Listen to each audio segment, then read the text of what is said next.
Hey ho, sing hey ho, to the green holly. Most friendship is fading, most loving mere folly. Then hey ho, the holly. This life is most jolly.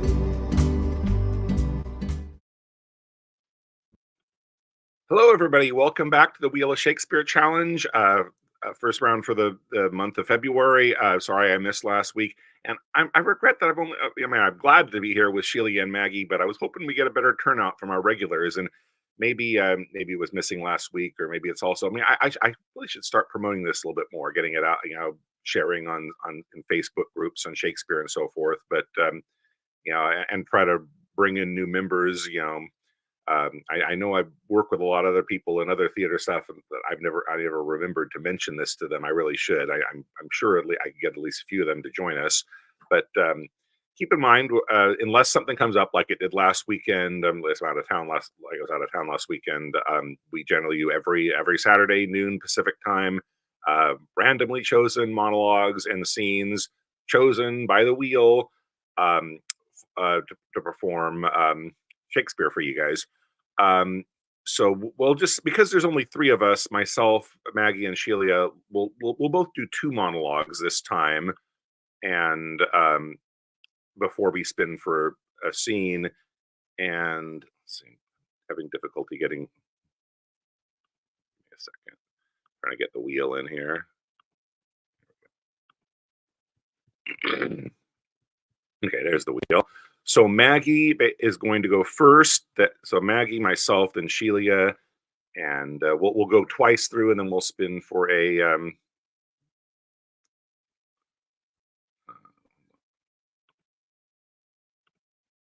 and then we'll spin for scenes for us. Okay, so, Kat, please stay on until I find it today. I appreciate that. Yeah. Okay, so Maggie is going to perform. Boy, that looks tiny. That print is small. I wish I could figure out how to share the screen so the wheel.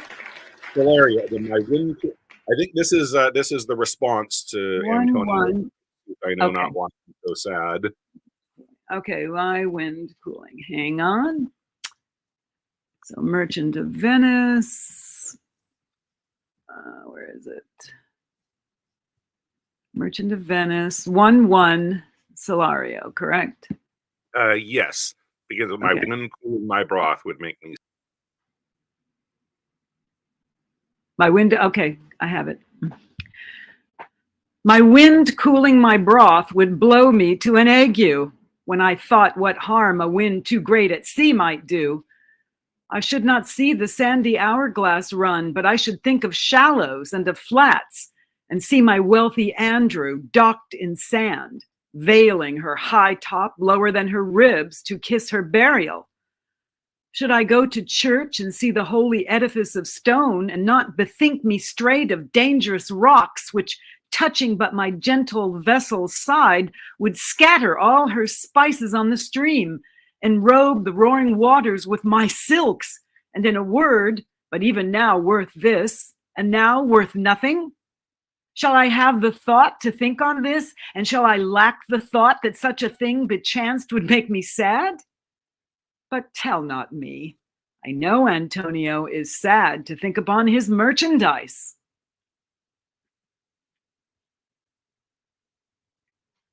Okay, very nice. And I did see that while Maggie was performing, Henry joined us. So we're not as we don't have as low a turnout as I feared we would. And based on the order, he's last. But I mean, it's still not that many. So I said we would do two monologues each before we spun for scenes. Let's stick with that. 4 people doing 2 monologues each isn't too much. Okay, so it's my turn now. Sheila is on deck, and then Henry. Okay, so my first monologue is going to be, let's see what the wheel assigns me.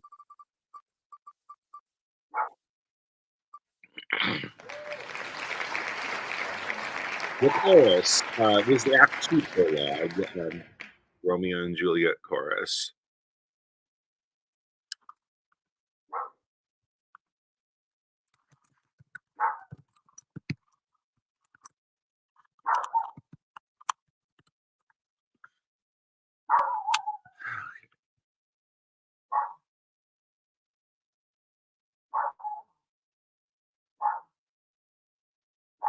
Chloe, no, no. Dog's acting up.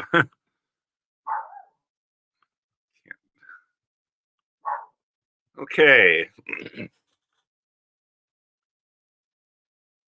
Now old desire doth in his deathbed lie, and young affection gapes to be his heir.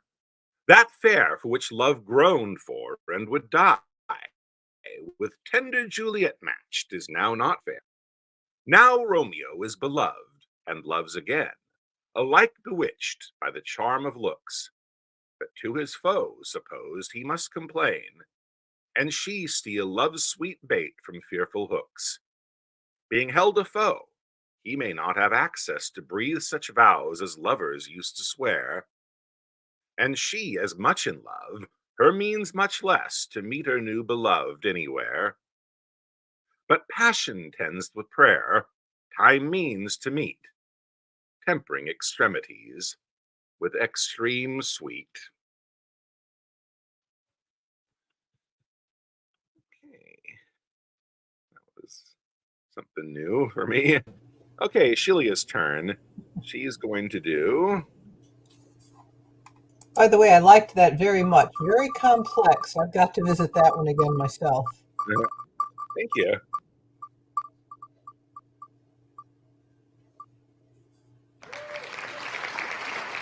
Ah, Orsino with music through the feet of love.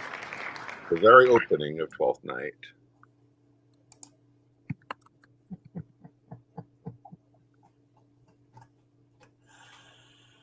So whenever you're If music be the food of love, play on.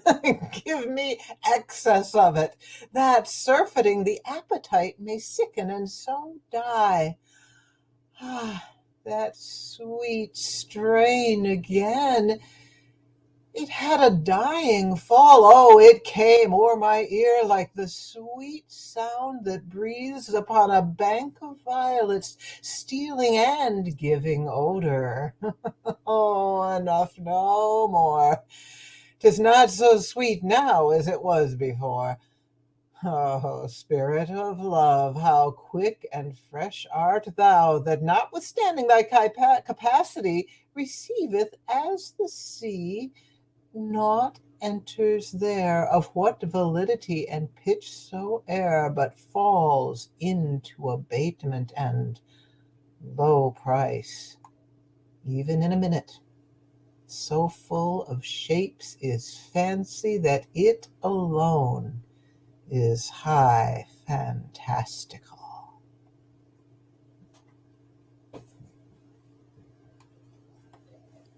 okay, great. So Henry, you're up, and then we're going to go back to the beginning. We'll each do another monologue. Be back to Maggie after this. After Henry does.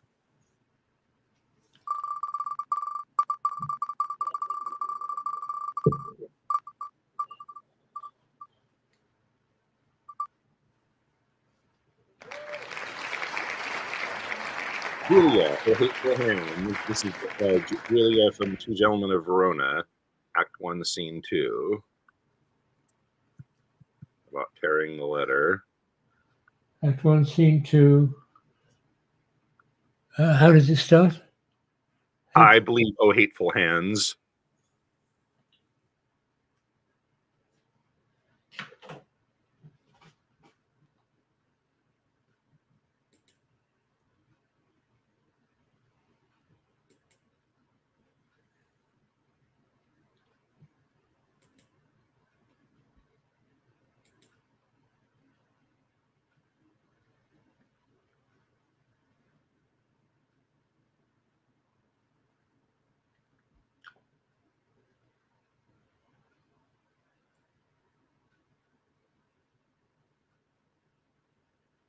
Do you know where it is in the scene?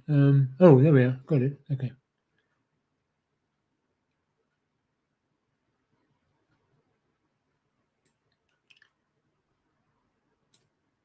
So I know nothing about this. So let's see what happens.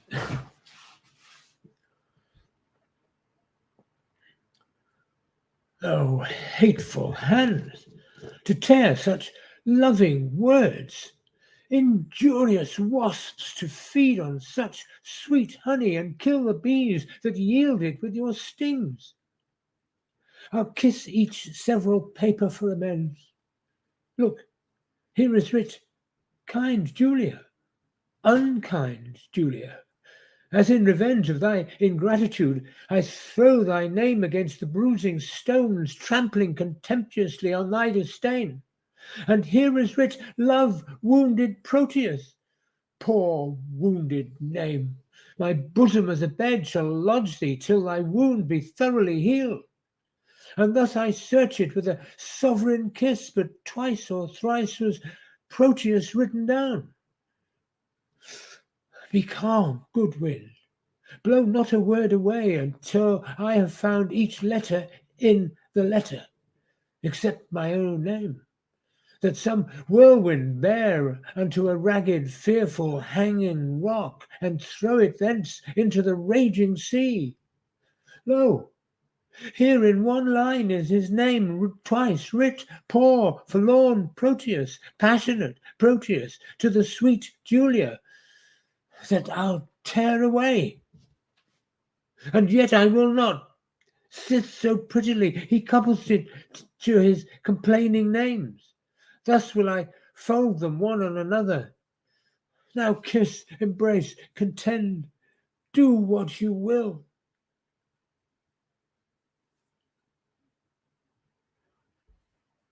I'll have to go back and find out what that was all about. Nice for having. I thought you knew that. I thought this was a pretty well-known one. I'm surprised you weren't familiar with it. This is the after she's just ripped up Proteus's love letter, and then I think she heard something that made her regret that, and now she's finding the pieces. I'm going to put it back together. Oh, hateful hands to tear up such loving words. Um, that's. It's probably Two Gentlemen is probably not one of Shakespeare's best known works, but. So I guess a lot of people might be unfamiliar with the whole play, but that's probably one of the better remembered parts of it for people that do know that play part where she's ripped up the letter and now she regrets it. Okay, so we're back to Maggie. She's going to do her second monologue now, and that will be.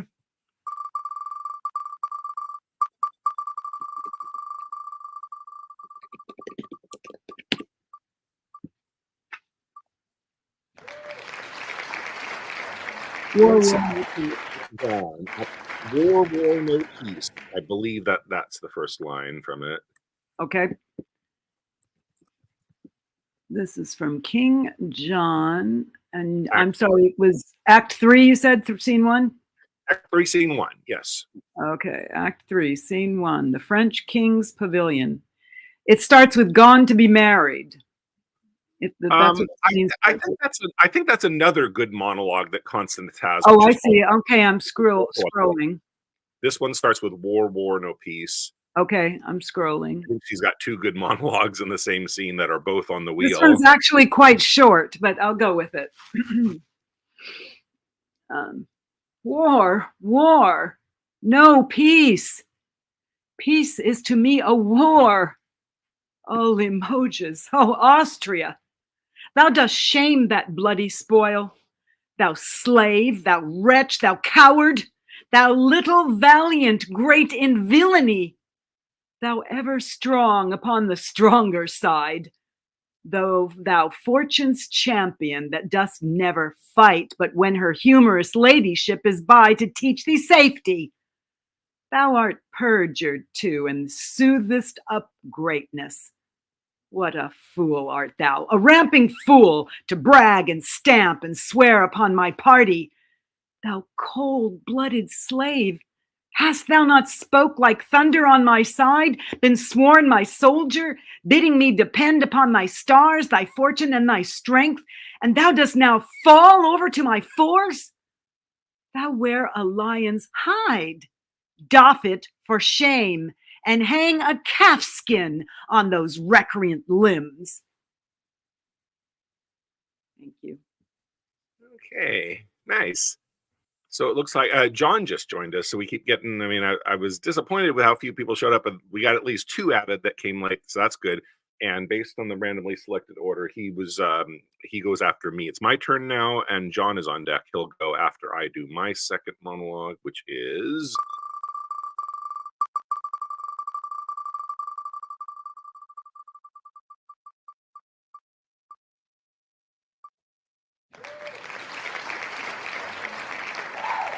which I, Edward, will use women honorably.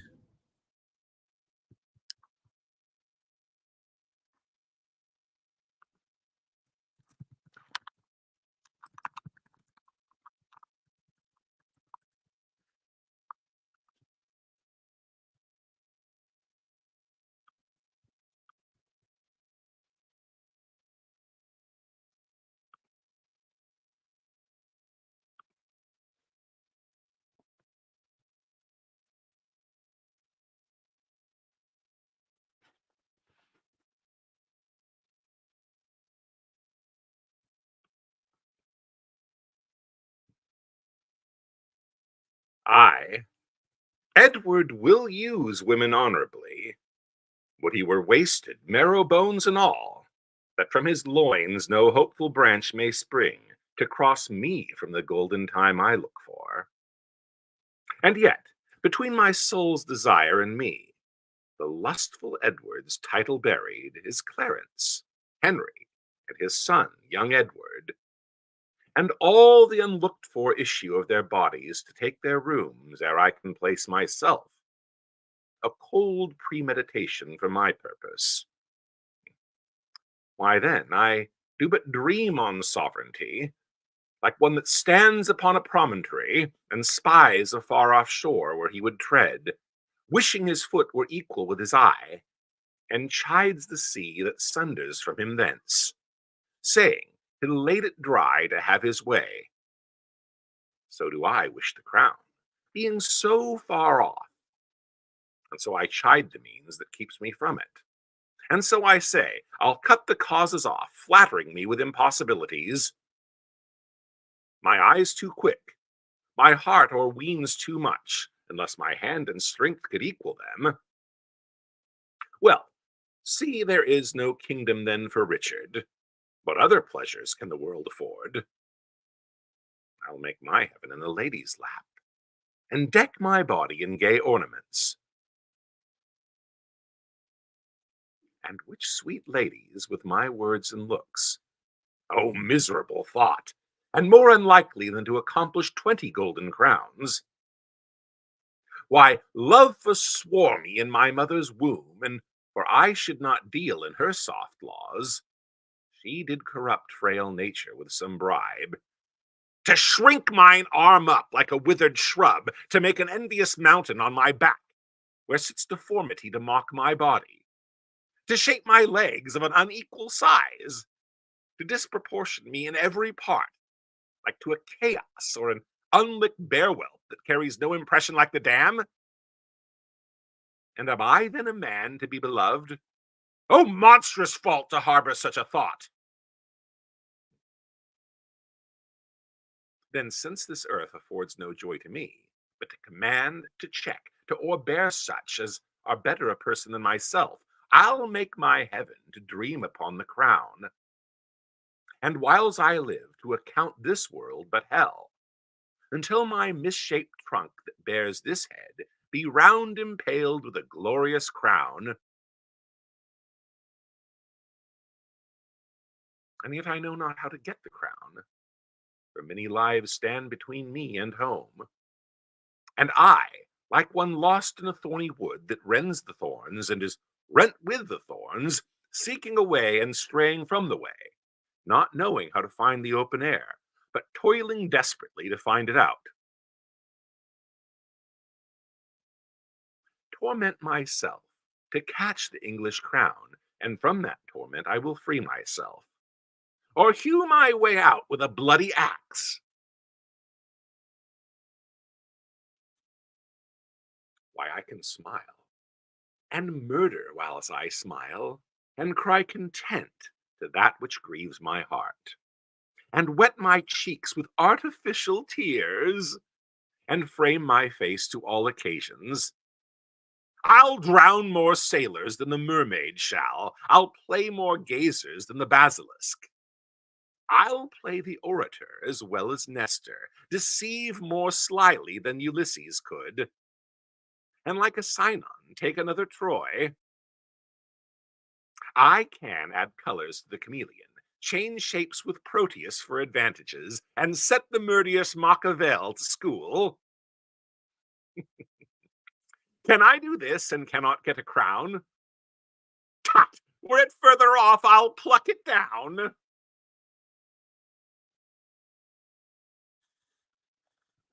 was a lot of fun. Okay, it is John's turn. We're glad you made it. Thank you. I just think you're not feeling well. I'm glad you came anyway. I hope you feel better soon. Okay, so you're gonna do.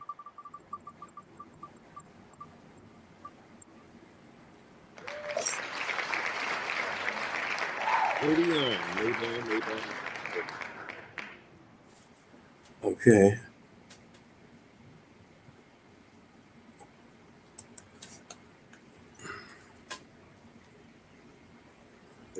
Richard III, Act 1, Scene 2. That's toward the beginning, I believe. Okay, so now you're. Yeah, I'll be there in just a second, I'm sure. Here we go, Richard III. I think that's Act 1, Scene 2, I believe.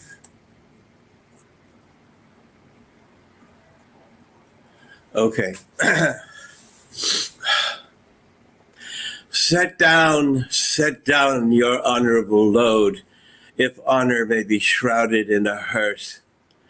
Whilst I a while obsequiously lament the ultimate fall of virtuous Lancaster, poor key cold figure of a holy king.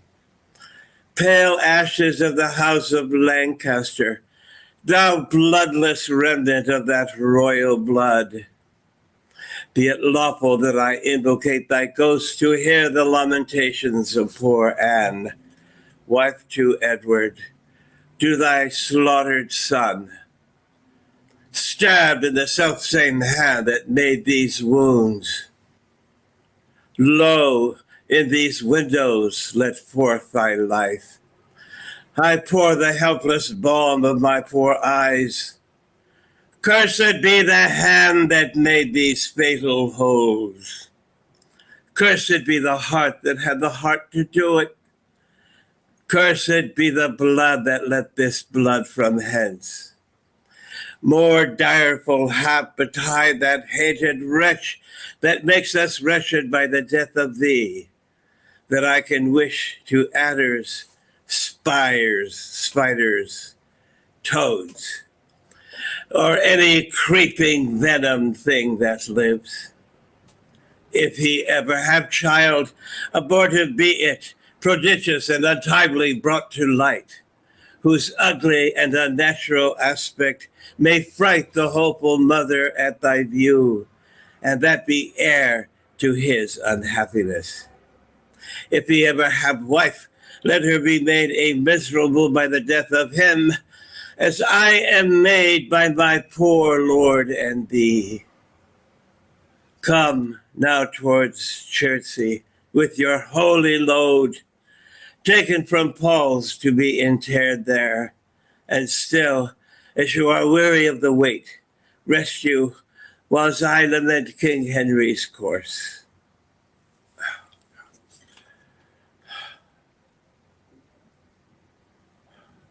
Hey, awesome. So back to Shelia. It's her turn again. Shelia is going to do.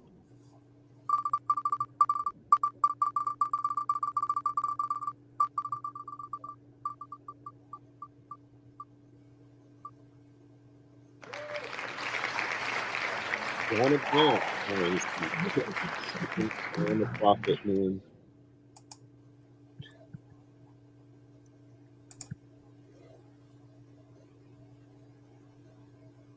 It's Richard II, Act 2, Scene 1. Okay, whenever. Methinks I am a prophet new inspired, and thus expiring, do foretell of him. His rash, fierce blaze of riot cannot last, for violent fires soon burn out themselves. Small showers last long, but sudden storms are short. He tires betimes that spurs too fast betimes. With eager feeding, food doth choke the feeder. Light vanity, insatiate cormorant, consuming means, soon preys upon itself. This royal throne of kings, this sceptred isle, this earth of majesty, this seat of Mars, this other Eden, demi-paradise, this fortress built by nature for herself against infection and the hand of war, this happy breed of men, this little world, this precious stone set in the silver sea, which serves it in the office of a wall, or as a moat defensive to a house against the envy of lesser happy lands. This blessed plot, this earth, this realm, this England, this nurse, this teeming womb of royal kings, feared by their breed and famous by their birth, renowned for their deeds as far from home, for Christian service and true chivalry as in the sepulchre, in stubborn jewelry of the world's ransom. Blessed Mary's Son, this land of such dear souls, this dear, dear land, dear for her reputation through the world, is now leased out. I die pronouncing it, like to a tenement or pelting farm. England, bound in with the triumphant sea, whose rocky shore beats back the envious siege of watery Neptune, is now bound in with shame, with inky blots and rotten parchment bonds. That England that was wont to conquer others, hath made a shameful conquest of itself. Would the scandal vanish with my life, how happy then were my ensuing death.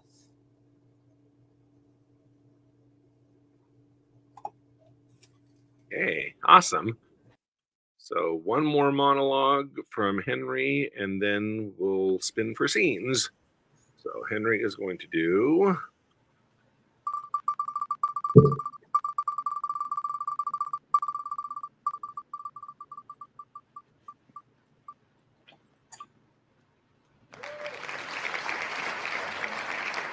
which is preparing for the battle. Richard the Third, jockey of Norfolk. This is when both are rallying their armies before the final battle.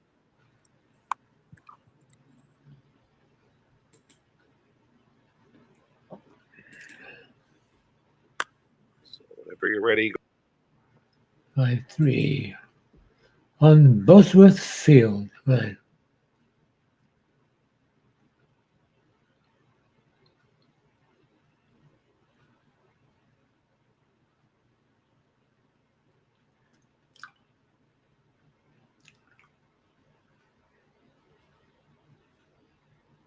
Not the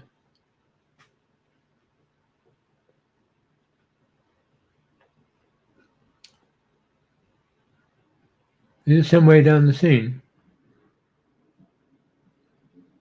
Yeah, I know that these are hard to find. This is the scene where I think they go back and forth between both the leaders of both armies giving pep talks to their troops before the Battle of Bosworth. Um, I believe this one begins with Jockey Oh, of Norfolk. okay, found it. Yeah. Okay, you got it. Okay. So whenever you're ready.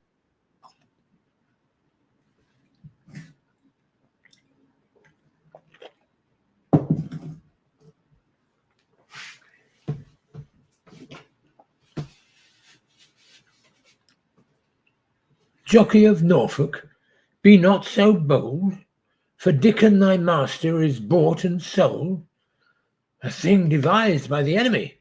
Go, gentlemen, every man unto his charge. Let not our babbling dreams affright our souls. Conscience is but a word that cowards use, devised at first to keep the strong in awe. Our strong arms be our conscience, swords our law. March on, join bravely, let us to pell-mell, if not to heaven, then hand in hand to hell. What? Shall I say more than I have inferred? Remember whom you are to cope withal, a sort of vagabonds, rascals, and runaways, the scum of Bretons, a base lackey peasants, whom their o'er-cloyed country vomits forth to desperate ventures and assured destruction. You, sleeping safe, they bring to you unrest. You have land, you having lands, and blessed with beauteous wives, they would restrain the one, disdain the other. And who doth lead them but a paltry fellow, long kept in Bretagne at our mother's cost, a milksop, one that never in his life felt so much cold over shoes in snow? Let's whip these stragglers o'er the seas again, lash hence these overweening rags of France, these famished beggars weary of their lives, who, but for dreaming on his fond exploit, for want of means, poor rats, had hanged themselves. If we be conquered, let men conquer us, and not these bastard Bretons, whom our fathers have in their own land beaten, bobbed, and thumped, and in record left them the heirs of shame. Shall these enjoy our lands, lie with our wives, ravish our daughters? Hark, I hear their drum.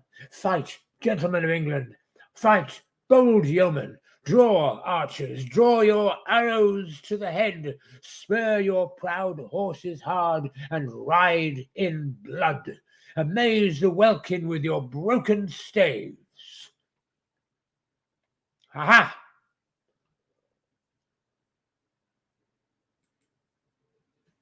That was fun. Yeah, very nice. Well, today, especially the first one that you told me you were reading that one totally cold, and you did a damn good job for not being familiar with it at all, and so good. Well, I've done this a couple of times. Yeah, I was just saying, but both of them. But okay, so we're ready for scenes now. Let's see what the wheel assigns to the five of us, and we will, the reversed order from which it was our turn to go for monologues. We'll get the okay. So Hamlet and Polonius. That's Act 2, Scene 2. I think that this be madness. There is Hamlet and Polonius.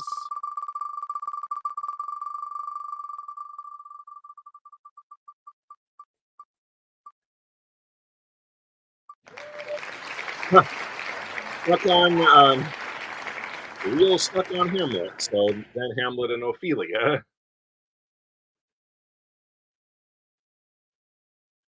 That's Act 3, Scene 1. And so then the fifth option will be to do one more monologue.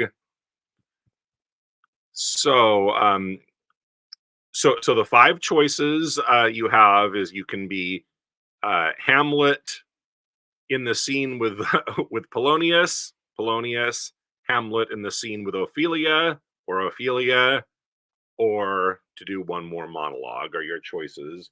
And Henry had the last turn, so he will get the first choice amongst those roles. What would you like, Henry? Um, oh, let's do Hamlet, Ophelia. Hamlet You in Ophelia. Hamlet playing the scene with Ophelia. Okay.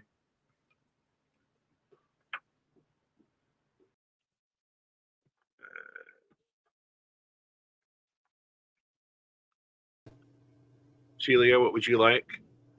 I will do Polonius Okay, Shelia will do in 2-2. Polonius.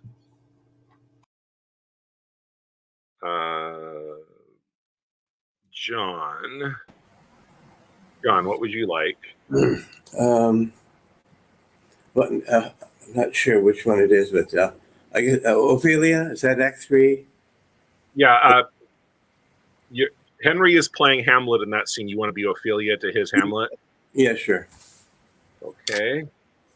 I'll take Hamlet to Shelia's Polonius, and so that leaves Maggie to do one more monologue. So let's see. Shelia and I will do Hamlet and Polonius, and then Henry and John will do Hamlet and Ophelia, and then Maggie will do one more.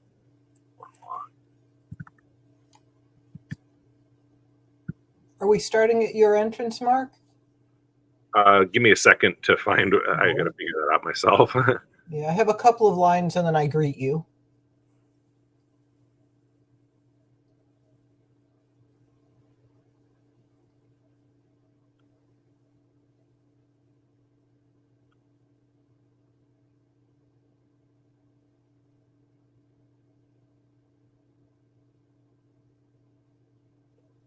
So I think the Act 2, Scene 2 of Hamlet is the longest scene in Shakespeare, practically. So it might take a while to find.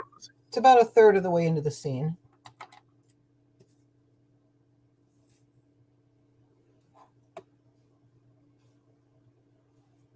Yeah, I guess we do it from the away I do beseech you both away, enter Hamlet reading.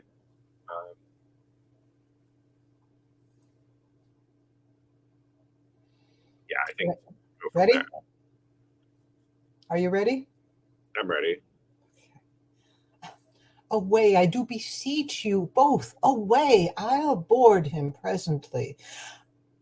Oh, give me leave, how does my good Lord Hamlet? Well, God a mercy. Do you know me, my lord? Excellent. Well, you are a fishmonger. Not I, my lord. Then I would you were so honest a man. Honest, my lord?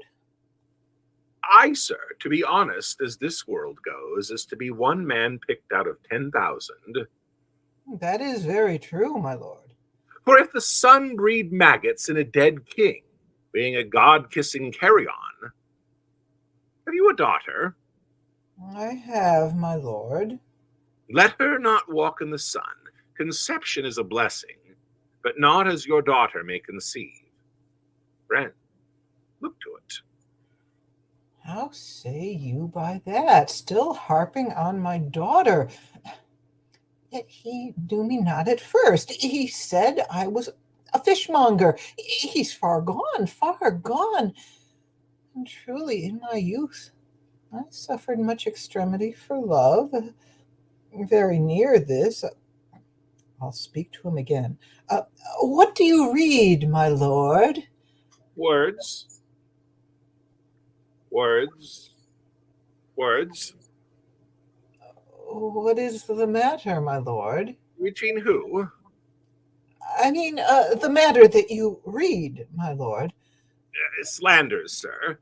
But the satirical rogue says here that old men have gray beards and their faces are wrinkled, their eyes purging thick amber and plum tree gum, and that they have a plentiful lack of wit, together with most weak hams. All which, sir, though I most powerfully and potently believe, yet I hold it not honestly to have it thus set down. For yourself, sir, should be old as I am, if like a crab you could go backwards. Though this be madness, yet there is method in it. Will you Walk me out of the air, my lord? Into my grave. Indeed, that is out of the air. How pregnant sometimes his replies are, a happiness that often madness hits on, which reason and sanity could not so prosperously be delivered of. I will leave him and suddenly contrive the means of meeting between him and my daughter. My honorable lord, I will most humbly take my leave of you. You cannot, sir, take from me anything that I will more willingly part withal, except my life.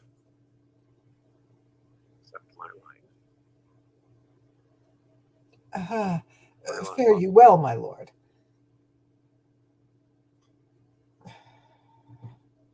These tedious old fools.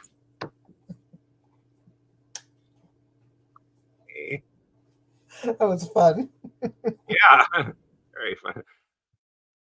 Okay, so we did Hamlet and Polonius. Now we'll do Hamlet and Ophelia. And that was Hamlet and Ophelia are going to be Henry and John.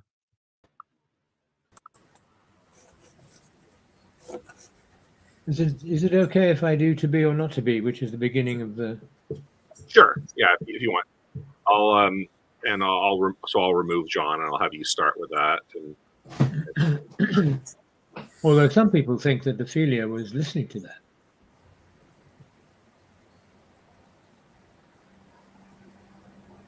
To be or not to be? That is the question. Whether it is nobler in the mind to suffer the slings and arrows of outrageous fortune, or to take arms against a sea of troubles and by opposing end them. To die, to sleep, no more. And by a sleep to say we end the heartache and 1,000 natural shocks that flesh is heir to. 'Tis a consummation devoutly to be wished. To die, to sleep, perchance to dream. Oh, there's the rub. For in that sleep of death, what dreams may come when we have shuffled off this mortal coil, must give us pause. There's the respect that makes calamity of so long life. For who could bear the whips and scorns of time, the oppressor's wrong, the proud man's contumely, the pangs of despised love, the law's delay, the insolence of office, and the spurns that patient merit of unworthy takes, when he himself might his quietus make with a bare bodkin? Who would fardels bear to grunt and sweat under a weary life, but that the dread of something after death, the undiscovered country from whose bourne no traveller returns, puzzles the will, and makes us rather bear those ills we have than fly to others that we know not of. Thus conscience just made cowards of us all. And thus the native hue of resolution is sicklied o'er with a pale cast of thought, and enterprises of great pith and moment, with this regard their currents turn awry, and lose the name of action. Soft, you know, fair Ophelia. Live in thy horizons, may all my sins be remembered. Good, my lord. How does your honor for this many a day? I humbly thank you. Well. My lord, I have remembrances of yours that I have longed to redeliver. I pray you, now receive them. No, not I gave you naught. My honored lord, you know right well you did, and with them words of so sweet breath composed as made the things more rich. Their perfume lost, take these again, for to the noble mind rich gifts wax poor when givers prove unkind. There, my lord. Are you honest? My lord. Are you fair? What means your lordship? But if you be honest and fair, your honesty should admit no discourse to your beauty. Could beauty, my lord, have better commerce than with honesty? Aye, truly. For the power of beauty will sooner transform honesty from what it is to a bawd than the force of honesty can translate beauty into his likeness. This was some time a paradox, but now the time gives it proof. I did love you once. Indeed, my lord, you made me believe so. You should not have believed me, for virtue cannot so inoculate our old stock, but we shall relish of it. I loved you not. I was the more deceived. Get thee to a nunnery. Why wouldst thou be a breeder of sinners? I am myself indifferent honest, but yet I could accuse me of such things that it were better my mother had not borne me. I am very proud, revengeful, ambitious, with more offences at my beck than I have thought to put them in, imagination to give them shape, or time to act them in. What should such fellows as I do, crawling between earth and heaven? We are arrant knaves, all. Believe none of us. Go thy ways to a nunnery. Where's your father? At home, my lord. Let the doors be shut upon him, that he may play the fool nowhere but in his own house. Farewell. Oh, help him, you sweet heavens. If thou dost marry, I'll give this plague for thy dowry. Be thou as chaste as ice, as pure as snow. Thou shalt not escape calumny. Get thee to a nunnery. Go. Farewell. Or if thou wilt needs marry, marry a fool. For wise men know well enough what monsters you make of them.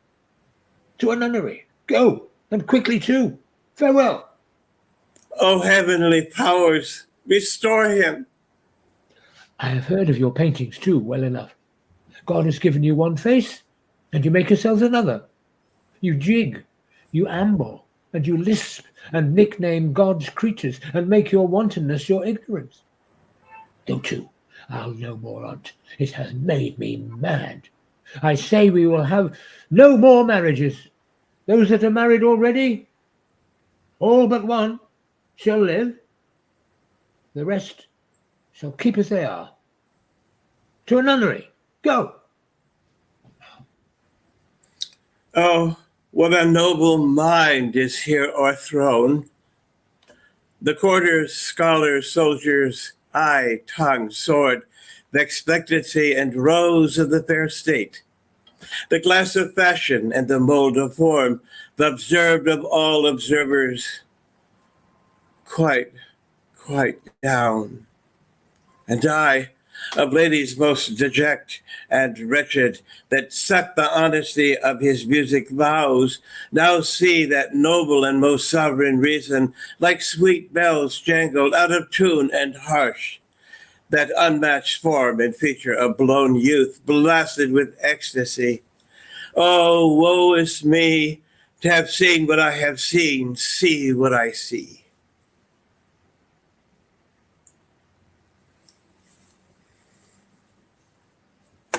Okay, awesome. We really wore Hamlet out a lot in today, but two great scenes from the same play. So lastly, Maggie has one more monologue she's going to do for us, and then we'll call it a day. Her final performance is going to be of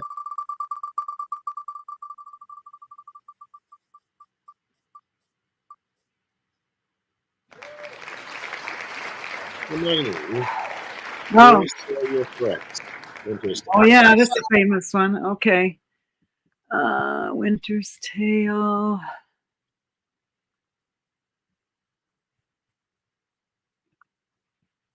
Three, two. and I believe it starts with "Sir, spare your threats." Yeah.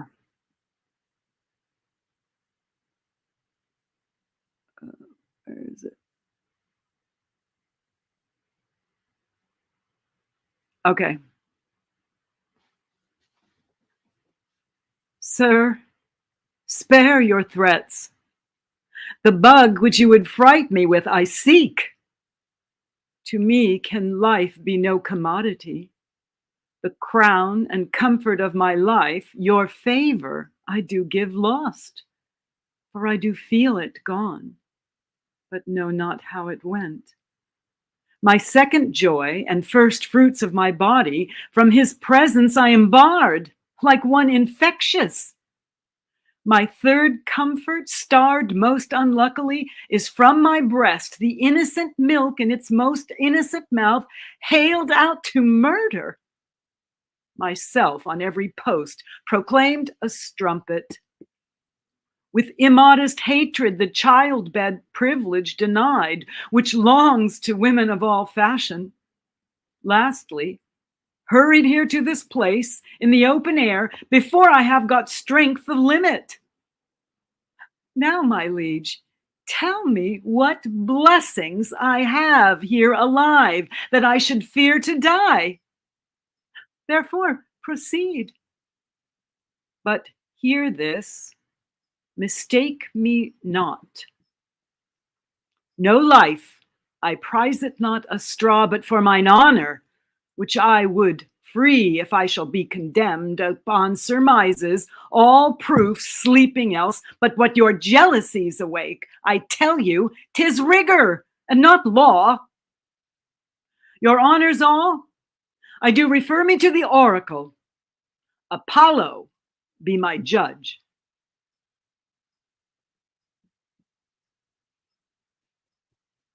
Okay, very nice. Good performances today all around. Everybody started to be, I thought I was originally disappointed that there were only three of us. I'm glad two more of our regular members who always contribute very nicely, just like everybody else, eventually showed up. So all five of us had a good round today. So I'm glad we all got to perform. I look forward to doing it again next week, and hope anybody that was watching live or even later watches it will enjoy our performances, and that you'll join us again next week. Same Bard time, same Bard channel. Take care, everybody. Bye now.